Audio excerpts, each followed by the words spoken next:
अब तक तो आपने कई शिवालयों में महादेव की भक्ति, पूजा अर्चना, आराधना की होगी और अभिषेक किया होगा, लेकिन महाशिवरात्रि के इस पावन और महान पर्व पर हम आपको ऐसे शिवलिंग के दर्शन करा रहे हैं जो कि दुनिया में और कहीं नहीं है। इस रिपोर्ट में देखिए।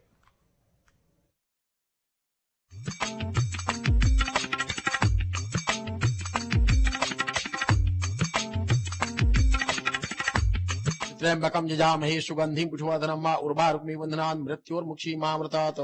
ये विश्व का एकलौता मंदिर महामृत्युंजय भगवान है। जी हाँ, शिव मंदिर, शिवलिंग और शिवालयों में तो आपने कई बार आस्था के सिर नवाए होंगे, पूजा अर्चना की होगी, आराधना की होगी और महादेव का अभिषेक किया होगा। लेकिन अब हम जिन शिवलिंग के दर्शन आपको करवा रहे हैं, ये दुनिया का अकेला शिवलिंग है, यानी कि स्वयंभू महामृत्युंजय शिवलिंग। यहाँ पर पूजन से अकाल मृत्यु टलने की मान्यता है, असाध्य रोगों और भय से भी मुक्ति मिलती है। इतना ही नहीं, वैसे तो भगवान भोलेनाथ के 3 नेत्र हैं, लेकिन यहाँ पर मौजूद शिवलिंग में 3 नहीं बल्कि 1000 नेत्र हैं, जो कि छिद्र के रूप में विद्यमान है। शिवलिंग का रंग सफेद है, जो मौसम के अनुसार बदलता रहता है। भगवान भोलेनाथ का ये रूप रीवा रियासत के किले में विराजमान है। शिव पुराण के अनुसार भगवान भोलेनाथ ने महासंजीवनी महामृत्युंजय मंत्र की उत्पत्ति की थी। उसी मंत्र का जाप यहाँ पर पुजारी करते हैं। भगवान महामृत्युंजय मृत्यु जैसे कष्ट में विजय को प्राप्त कर ले, उनका नाम महामृत्युंजय है। यहाँ संगम भी है, विषया विहार और सोनभद्र का, इसमें भगवान विराजमान और विद्यमान है। ये मूर्ति जो है, जिसको आज बादीगिरिया कहते हैं, वो लेके यहाँ पर विश्राम करने की वजह से पत्थर में रख दिए और सोचे कि हम थोड़ा सा प्रसाद पाले। उसके भगवान जहाँ रखे वहीं आज विराजमान विद्यमान है, आज तक मंदिर निर्माण तत्कालीन दीवा नरेश भाव सिंह सन 1674 से 94 के बीच कराया था। मंदिर की स्थापना को लेकर मान्यता है कि बांधवगढ़ से राजा विक्रमादित्य शिकार के दौरान राजा ने देखा कि एक चीतल को दौड़ा रहा है। जब वो उस स्थान पर आया तो चीतल का शिकार किए बिना ही शेर लौट गया। कहते हैं कि राजा ने उस अद्भुत स्थान की खुदाई करवाई जहां से महामृत्युंजय भगवान का सफेद शिवलिंग निकला। महाराजा विक्रमादित्य ने जब बांधवगढ़ से अपनी राजधानी रीवा में स्थापित की, तब उन्होंने इस शिवलिंग की आंगन में एक चबूतरे कराया।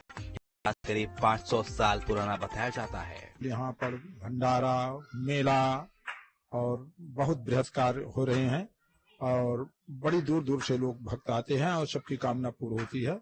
अपना अपना सब कामना करते हैं और सबकी कामना यहाँ पूर्ण होती है। अभिषेक पूजा सब होता है। ये तो प्रभु स्वयंभू हैं। यहाँ 2 नदियों का संगम है यहाँ पर, और एक वासुदेव का वृक्ष थे यहाँ पर, एक चौतरा था। ये बहुत बड़ी किंवदंती है। आगे चलकर महाराजा भाव सिंह ने इसे एक भव्य रूप का स्वरूप प्रदान किया। इस मंदिर के अंदर मां पार्वती की मूर्ति भी है। यहीं पर गणेशी की विशाल अष्टभुजी मूर्ति है। ये मूर्ति गोरकी से यहाँ पर लाई गई है। रख रखाव ये लगना कवच लगा हुआ है ना, इसलिए कवच के अंदर विराजमान। हाँ, पूजा आरती करके कवच लगा दिया जाता है। अब भीड़ देखिए, मौसम खुल रहेगा तो लोग आएंगे। हाँ, आने में तो हजारों लोग आते हैं, बहुत से लोग आते हैं। पूजा, अभिषेक, दर्शन, है ना, अपनी मन्नतें मांगते हैं। मनोकामना की विशेष भगवान कृपा करते हैं, पूरी होती है। जो भी मनोकामना सबकी पूर्ति होती है। यहीं पे भगवान, आपके सुने होंगे उनका, मार्कंडेय ऋषि का 12 वर्ष में उनको मृत्यु दंड था, तो आकर के उन्होंने भजन पूजन किया तो आज अमरत्वता को प्राप्त कर लिए।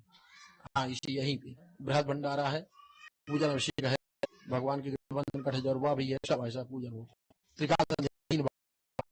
प्रातः किले के प्रांगण में ही 3 मंदिर महाराजा विश्वनाथ से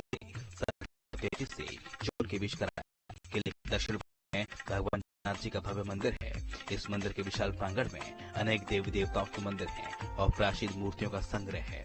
राजाओं का बनवाया हुआ मंदिर है और आज तक यहाँ पर उन्हीं लोगों का संरक्षण है और वही लोग यहाँ का प्रबंध कर रहे हैं, राजा महाराजाओं ने। मुंबई दिल्ली से दूर दूर से यहाँ से आते हैं सब दर्शन करने। चमत्कार स्वयं होते हैं, जैसे जो अपनी कामना लेकर आता है उसकी सबकी कामना पूरी होती है, तो चमत्कार ही है। महामृत्युंजय मंदिर में सीढ़ियों से राजघाट बिहार विषया नदी का संगम स्थल जाने का मार्ग है। राजघाट का पक्का निर्माण भी महाराजा भाव सिंह ने कराया था। राजघाट के ठीक सामने नदी के उस पार महाराज भाव सिंह की धर्मपत्नी ने गुरु घाट का निर्माण अपने गुरु के लिए कराया था। रीवा से राज पांडे के साथ टीम न्यूज स्टेट।